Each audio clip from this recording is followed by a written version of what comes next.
അസ്സലാമലൈക്കും എല്ലാവർക്കും നമസ്കാരം. Welcome back to my channel.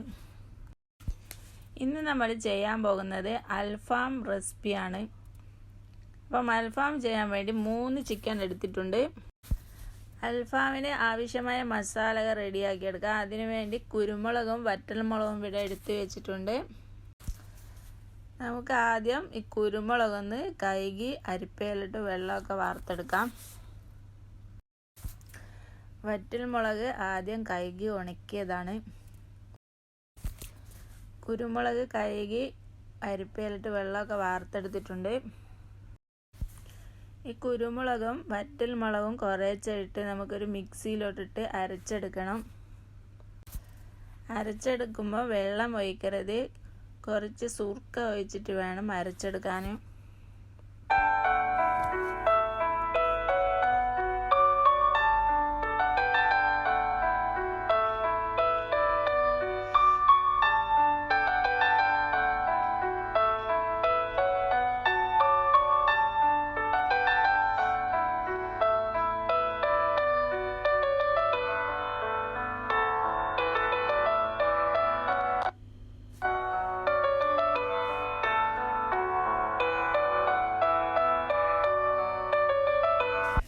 വറ്റൽമുളകും കുരുമുളകും അരച്ചെടുത്തിട്ടുണ്ട്. ഇനി ബാക്കിയുള്ള മുളകും കുരുമുളകും കൂടി ഒന്ന് അരച്ചെടുക്കാം. അപ്പം മുഴുവനായിട്ട് അരച്ചെടുത്തിട്ടുണ്ട്. ഇതിലോട്ട് വെളുത്തുള്ളി ഇഞ്ചിയും കൂടി ആഡ് ചെയ്തിട്ടുണ്ട്. അത് ഷൂട്ട് ചെയ്യാൻ വിട്ടുപോയതാണ്. ആവശ്യത്തിനുള്ള ഉപ്പും കൂടി ആഡ് ചെയ്തിട്ടുണ്ട്. ഇനി നമുക്ക് ഈ മസാലകൾ ചിക്കൻ മേൽ തേച്ച് പിടിപ്പിക്കാം. ചിക്കൻ ഇതുപോലെ വരഞ്ഞു കൊടുക്കണം, നല്ലോണം മസാല പിടിക്കാൻ വേണ്ടി.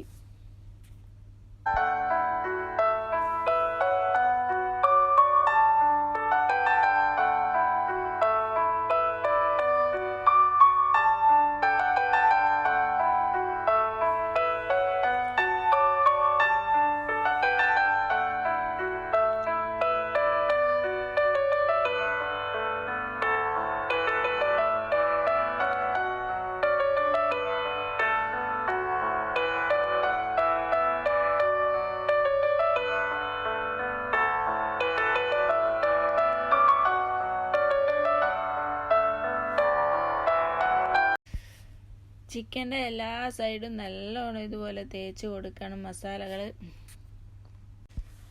3 ചിക്കനും ഇതുപോലെ നല്ലോണം മസാല പുരട്ടിയെടുക്കാം.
ചിക്കൻ 3 മസാല പുരട്ടിയെടുത്തിട്ടുണ്ട്. ഇനി 1 മണിക്കൂറോളം ഇതൊന്ന് മാറ്റി വെക്കാം, മസാല ഒക്കെ പിടിച്ചെടുക്കാൻ വേണ്ടി. ഇതിന് മസാല നല്ലോണം പിടിക്കുമ്പോഴത്തേക്ക് ഇതിന് കറി റെഡിയാക്കി എടുക്കാം. 1 മണിക്കൂറോളം നമുക്ക് റെസ്റ്റ് ചെയ്യാൻ മാറ്റി വെക്കാം.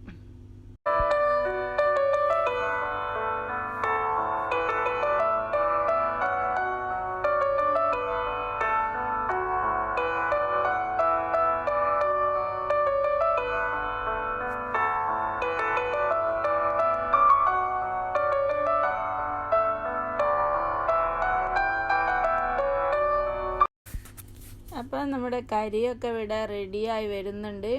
ഇപ്പോൾ ചിക്കൻ റെസ്റ്റ് ചെയ്യാൻ വെച്ചിട്ട് 1 മണിക്കൂറോളമായി. ഇനി നമുക്ക് കുക്ക് ചെയ്യാൻ വെക്കാം.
നേരത്തെ ചിക്കൻ പുരട്ടിയ മസാല വീണ്ടും ഇതിലോട്ട് പുരട്ടി കൊടുത്താൽ നല്ലൊരു ടേസ്റ്റാണ്. ഇതുപോലെ കത്തി കൊണ്ട് നല്ലോണം കുത്തി കൊടുത്ത് മസാല പുരട്ടി കൊടുത്താൽ മതി.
ഇപ്പം നമ്മുടെ അൽഫാം ചിക്കൻ ഇവിടെ റെഡി ആയിട്ടുണ്ട്.